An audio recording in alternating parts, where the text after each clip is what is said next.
The shot rang out like judgment, clean, final. A single crack across the silent Threenix canyons. One Council scout collapsed, lifeless before his armor hit the ground. The others froze. Alien eyes scanned empty ridges, hearts thudding under composite plating. No sound, no movement. Just wind whispering through broken stone. From 900 meters away, Corporal Elias Vance watched them through the scope, his breath still and even. One bullet, one kill. He shifted the rifle, optics tracking the squad's confused retreat. No panic, not yet, but the seed was planted. "Pack it up, Rook," Vance muttered. "They'll bring friends." A faint chirp answered through his earpiece. The drone zipped low over the dust, already cloaking itself in its camo field. Rook was half AI, half miracle, rescued from a downed recon ship and rebuilt piece by stubborn piece. The closest thing Vance had to a conversation partner. He slid back behind cover, muscles slow from strain. His left side throbbed with an old injury, a plasma burn that never quite healed. Pain reminded him he was still alive. His shelter was carved into the side of a ravine, a collapsed mining tunnel, buried to outsiders, reinforced with scavenged plating. Inside, dim lights buzzed over a narrow cot, a makeshift med station, and a wall of gear meticulously arranged: rifles, coils, sensors, knives, explosives. Tools of one man against a world. Vance peeled off his hood and unsealed the sniper mask. Sweat slicked his face, and his stubble had grown into a permanent shadow. He glanced at his reflection in a bent metal panel, haunted eyes, skin rough from sun and radiation. He sat, unbuckled his armor, and winced as blood dampened the bandage on his ribs. The wound from a week ago hadn't healed right. Still, it wasn't the worst he'd walked away from. Rook hovered in, projecting a holographic map from its undercarriage. Red dots marked patrol paths. One less dot blinked now. "They're shifting their search north," Vance noted. "That'll give us 3 nights, maybe 4, before they come sniffing again." Another chirp from Rook. A fresh transmission intercepted. "Play it." The voice of a council officer crackled through static, deep and dry. "Another confirmed kill. Deploy a biosweeper team. Arbiter Thrawn wants proof. No more ghosts." Vance's jaw tightened. So, now they believed. He leaned back, letting the silence stretch. The first weeks had been chaos: blood loss, infection, hallucinations. He dug himself into a crack in the rock and waited to die. But something kept him breathing. Not duty. Not revenge. Memory. A sound from long ago, the roar of engines fading into the sky while he lay half buried, half dead. "Sorry, Vance. There's no time. Evac now!" The calm went dead. They left him. Now he lived like a shadow, watching them expand, fortify, lie. They called the war over. Said Earth had surrendered. But they were wrong. One soldier was still fighting. That night, the stars came out cold and sharp. Vance lay prone on a rocky outcrop, scopes scanning the horizon. A small convoy moved through a canyon below, 3 walkers, light escort. He didn't shoot. Not yet. Instead, he tracked patterns. Patrols repeated every 28 hours. Supply routes rotated weekly. He cataloged it all: movements, chatter, tension. Back in the hideout, Rook compiled the data. A line formed on the map. Council infrastructure built atop something old. Terran, maybe? Pre-war. Maybe a transmitter, maybe a mine. If it was a comms relay, it might still link to Earth's forgotten satellites. Hope was a dangerous thought, but he let it sit. A dry wind kicked sand across the ridgeline. Vance knelt by a rock with a chisel and hammer. His fingers trembled slightly, not from cold. He carved a mark, 3 vertical lines and a horizontal slash. The symbol of the 19th Recon Division. His division. His ghosts. He placed the blood-stained dog tag beneath it. Private Dean Vance. "Still here, Dean," he whispered. "They think they won. Let's show them they didn't." 2 days later, a scout team found the tag. They brought it straight to Thrawn. The High Arbiter stared at it, jaw clenched. His scales shimmered a dull blue, a council color for agitation. Human refuse, he said coldly. A provocation. The tag was real. The marking deliberate. The sniper was taunting them. Arbiter Thrawn turned to his lieutenant. No more containment. I want him ended. In the ravine, Vance watched the reaction unfold through a hijacked security feed. He saw Thrawn's eyes. The command. The pressure building. He smiled grimly. Bite the hook, he said. That evening, Rook Pulse read, New signal. The drone's translated whisper was urgent. Old signal detected. Faint Terran code. Origin deep shaft, Zone 6. Vance froze. Zone 6 was where the map had led. The old mine. The canyon buried in council forgetfulness. He exhaled. This wasn't just survival anymore. It was a message waiting to be sent. He packed up. Strapped on his armor. Loaded fresh mags. Checked the transmitter beacon in his belt, still dead. But not for long. As he stepped into the night, the wind howled across the stone. Elias Vance disappeared into it. The scent of scorched alloy still clung to the halls of Threenix 4's command spire. Inside, under the flickering pulse of control lights, High Arbiter Velix Thrawn stood before a curved holodable, arms behind his back, eyes locked on red markers flickering across the terrain map. Each marked a death. 9 in the last cycle. 2 power stations disabled. 1 tracking relay reduced to slag. No security footage. No thermal profile. Just dead soldiers and scattered council tech. Thrawn's tendrils flicked once, then stilled. This ends now. Around him, subcommanders shifted. A few muttered, but none dared speak too loudly. Rumors had spread like infection. A human sniper, left behind, impossible to catch. It's one man, Thrawn said at last, his voice cutting through the silence. One. Vance moved through darkness, limbs slow but precise. Pain pulsed in his side from the shrapnel he took days ago. The wound bled less now. That was either good or very bad. Still, he pressed forward, Rook flitting overhead in near silent arcs. The terrain ahead opened into a sloped basin of rust-colored stone. Buried beneath it, Zone 6, a forgotten mining complex, long since sealed and classified as unstable by the Council. Vance checked his motion sensors. Nothing. He scanned the ridge, set remote eyes to watch his flank, then descended into the crevice. Loose rock cracked beneath his boots. Rook projected a faint beam into a wall of sediment. Metal glinted faintly beneath decades of dust and rock. There. Vance crouched, set charges, backed off, and whispered, 3, 2. The muffled blast collapsed the false wall. A wave of stale air rolled out from the dark. Inside, the shaft was narrow, old, reinforced with pre-war Terran alloy. Most of it had collapsed over time, but Vance moved like a ghost, ducking through gaps, climbing old scaffolding, stepping over shattered helmets that told their own stories. Rook scanned ahead.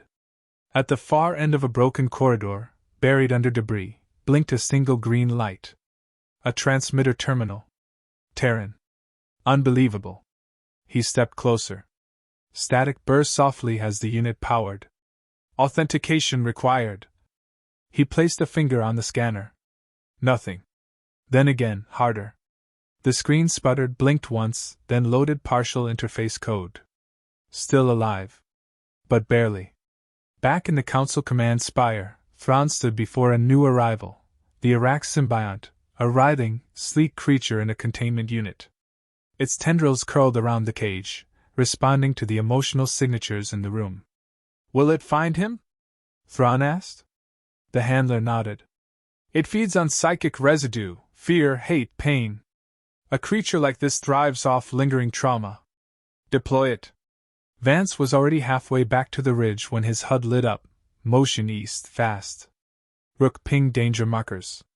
He reached a high ledge just as a 6-legged crawler crested the rocks behind him, mandibles clicking. The Iraq rider wore Council insignia, its skin stretched over a bioarmor shell. Rook dove, distracting the creature just long enough for Vance to draw and fire. The first shot shattered a drone on the symbiote's back. The second struck the rider's chest, but the beast didn't stop. Then came the third. Plasma pulsed to the crawler's eye.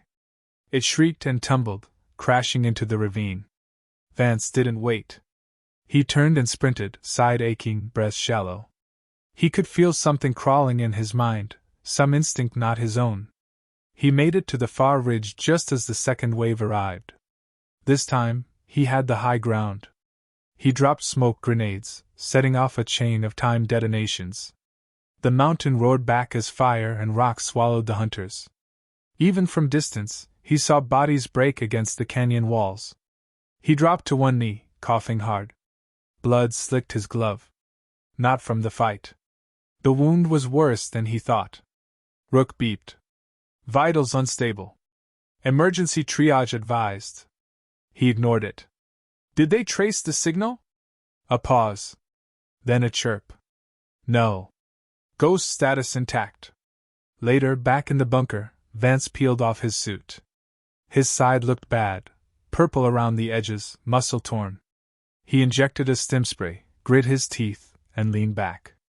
For a moment, the silence was deafening. Rook hovered near, projection dimmed. Recommend rest. Later, Vance said. He glanced at the wall map. Dozens of marks now. Kills. Sabotage. Every move had meaning. Every cut he made slowed the machine just enough. A flash of memory hit him hard, Dean's voice. You always come back. Right, Eli? Yeah, little brother. Always. Dean had been killed 2 weeks after Vance deployed. A school struck by council fire. Civilian zone. No warnings. No justice. It wasn't about vengeance anymore. It was about the truth. Proof. Evidence. A signal the galaxy couldn't ignore. Meanwhile, panic spread through Threenix 4's garrison. Council operatives refused outer patrols. Morale plummeted. Thrawn stared at the latest report. 2 squads gone. Dozens dead. His aides whispered. Arbiter, perhaps we've underestimated. No. We miscalculated, Thrawn said. And now we correct. He turned to his war chamber. Prepare my personal convoy. I'll end this myself. Night fell like ash. Vance stood above the old mine entrance. His gear packed. Rifle cleaned. Ammo checked. Rook buzzed low, quiet. Objective? We hit the convoy, Vance said. He'll come looking. When he does, we leave a message. He pulled a small steel tag from his chest pouch, scarred, rusted. Dean's name still etched on it. He set it on the rocks, right in the open. A warning. A promise. The sand shifted before dawn. Through the scope of his rifle, Elias Vance watched them come. 4 armored transports, 1 heavy crawler, and a walking tower of sensor gear, Thrawn's personal convoy. They weaved across the jagged ridgeline like a hunting spear, cutting straight for the zone Vance had made bloody. Inside the lead crawler, High Arbiter Thrawn sat in silence, eyes locked on a tactical readout. His jaw clenched as he replayed the intercepted message again. Come get me, Thrawn. Bring everything. The voice was clear. Human. Vance. The sniper wanted a confrontation. Thrawn was going to give him one, loud, final, recorded. Vance lay prone at the canyon's edge, body still aching from the last encounter. A freshly wrapped bandage covered his side. Painkillers dulled the edge, but not the focus. Rook hovered low, sensors glowing. Convoy ETA 6 minutes. He checked the detonation line once more. Claymore rose, anti-tank slugs, deadfall wires. A canyon-turn trap. It wouldn't stop them all, but that wasn't the goal. He clipped the detonator to his chest rig and exhaled slowly. Let's bleed their pride first. The first transport hit a trigger plate. The explosion ripped through the chassis, flipped it sideways, and sent burning alloy into the air. Shrieks followed, muffled by armor but unmistakable. The remaining units slammed to a halt. Confusion spread. Thrawn barked through comms. Deploy! Surround the ridge! They didn't make it far. Vance's first shot caught a heavy gunner through his helmet's intake valve. The second cracked the knee joint of a walker, toppling it. The third, silent, perfect, pierced an officer's throat mid-command. Panic took root. Council soldiers scattered for cover, not realizing there wasn't any. The rocks themselves had been rigged. Vance triggered a second blast. Shards of stone became shrapnel. Then silence. Just smoke and blood in the canyon basin. Inside the damaged crawler, Thrawn gritted his teeth. He's controlling the battlefield. Pull back, regroup at fallback point Delta. But the fallback was a lie. Vance was already there, watching from high above. He moved ahead of them, fast, deliberate. He knew the route. Knew their arrogance would drive them along it. Rook flew ahead and pinged. Priority target located, Thrawn. Vance adjusted the scope. There he was, striding between wreckage, guarded by a tight wedge of elites. His armor gleamed, but his stride lacked certainty now. Vance's finger hovered near the trigger. Not yet. He shifted back through the canyon and took a lower route. Narrow pass, one kill zone. He placed another charge. Just one. A directional blast. Enough to break the guard formation and isolate Thrawn. Trap prime, Rook reported. Vance hunkered down. Patience. Let them walk into it. They did. When the arbiter crossed the blast radius, Vance pressed the detonator. The wall exploded inward. Rocks collapsed in a crushing cascade. His escorts vanished under it. Thrawn stumbled, armor scorched, comms flaring with static. Vance emerged from the dust like a specter, rifle lowered, sidearm drawn. Got your attention, he said. Thrawn raised his hand slowly, defiant despite blood trickling from his brow. You should have stayed dead. Vance walked closer, unflinching. You should have checked. They stared at each other. Two symbols of their war, one declared victorious, the other forgotten. Vance didn't kill him. He drove the butt of his rifle into Thrawn's temple. The arbiter dropped, unconscious. No, Vance muttered, pulling out a neural spike. Let's make history. Inside Thrawn's command core, protected behind his biometric locks, were voice logs, battle plans, classified orders, evidence. Vance uploaded them to Rook, then stripped Thrawn's uplink core from his chest rig. That was the real prize, his data relay ID. It could override Council encryption, bypass jammers. Nightfall. Vance returned to Zone 6, body failing but mind sharp. He connected the uplink core to the transmitter. Lights flickered. The system groaned to life. Link established. Awaiting broadcast. Rook chimed. Satellite vector acquired. Earthward orbital array reachable. He hesitated for just a second. His hand hovered over the console. A soldier's instinct screamed, stay hidden. Stay silent. But the world deserved to know. He hit transmit. This is Corporal Elias Vance. Terran Sniper, 19th Recon. You left me behind. They tried to bury the war with me. They failed. What I've seen, their orders, the bombings, the silenced colonies, it's all here. Proof. I'm not asking for rescue. I'm telling you, we're not finished. Rook confirmed signal sent. Satellite ping returned. The relay activated.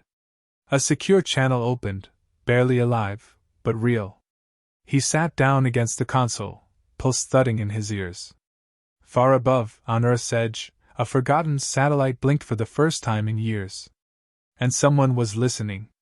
In a cold, underground command post on Earth, a tech leaned forward, stunned.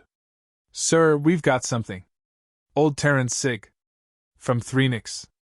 A superior stepped over. That planet's dead. Not anymore. Vance leaned his head back and closed his eyes. Rook hovered near, silent now. He smiled faintly. One shot, Dean. That's all it takes.